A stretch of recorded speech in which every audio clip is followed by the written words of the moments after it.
Sab karang officer in charge itong karang Bureau Management and Technology na si ah Jail Senior Inspector Woody Palinhan. Sir, oo, may manami karang ibalita ka sa aton mga kumpulyo sa Bugis sa Tacloban. Yes ma'am, good morning gid sa aton nga mga televiewers no kag sa aton nga mga gapamati sa aton nga radyo.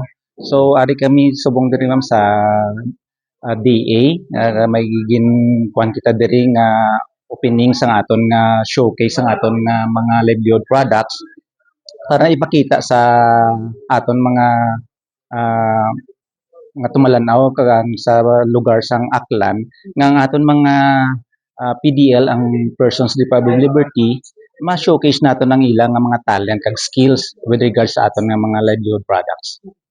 So, ang tanan nga ini Jail Senior Inspector Palinhan, ubra gid ni sa mga ano naton, mga PDL naton.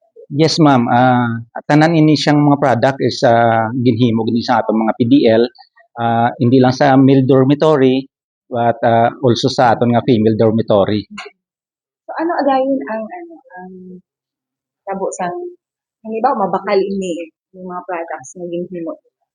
Ang kwan sina ma'am proceeds sina ginahatag man sa ila para ginakuan na nila, ginatipon man nila na ihatag nila sa ilang mga family para hindi sila maging dependent lang sa ilang family nga maghatag sa ila. So, tanan gid ang proceeds ihatag sa ila. Yes ma'am, sa ila ginatanan ginahatag. So, diin sila nagkuha sa mga materials sa gamit nila.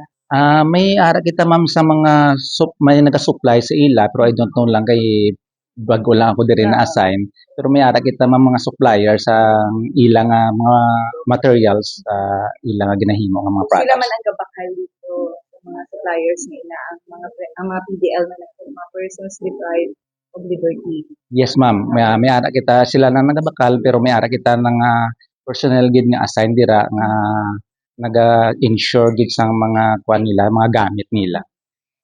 Jail Senior Inspector Palinhan, damo gid sila nga mga PDLs natin nagahimo. Sa subong ma'am, may mga almost mga 30 siguro sila pero sige-sige ang ila pag training kay para kung may maglaya, may ara man may mabulos. So sa diin dayon gina-showcase do sa diri nga gina-showcase mo. Ang nito nato ni ma'am nga mga products actually daw ginakuha di sang supplier kag ginadala nila sa may sa nabatian ko no na ginadala nila sa outside sang country.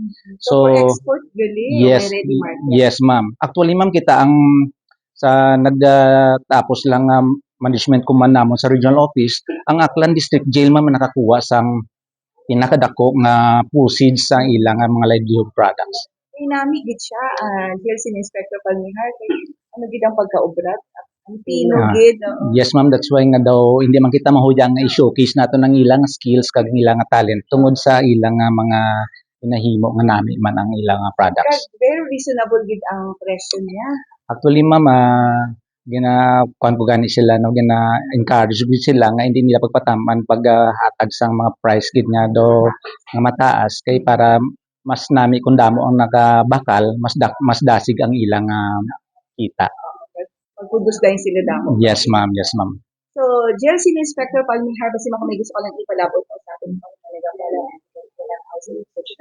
sa liwat no ang BGMP naga-imbitar sa inyo nga maglantaw diri sa amon mga livelihood products nga naka-display subong sa DA kag ginapakita gid namon nga ang BGMP nagahimo gid sang program para gid sa mga amon nga mga persons deprived of liberty para hinyo sila nga ang ilang skills makuha namon mapakita kag magina-prepare namon sila for reintegration sa atong society. So, damo salamat sa maabot sa aton karang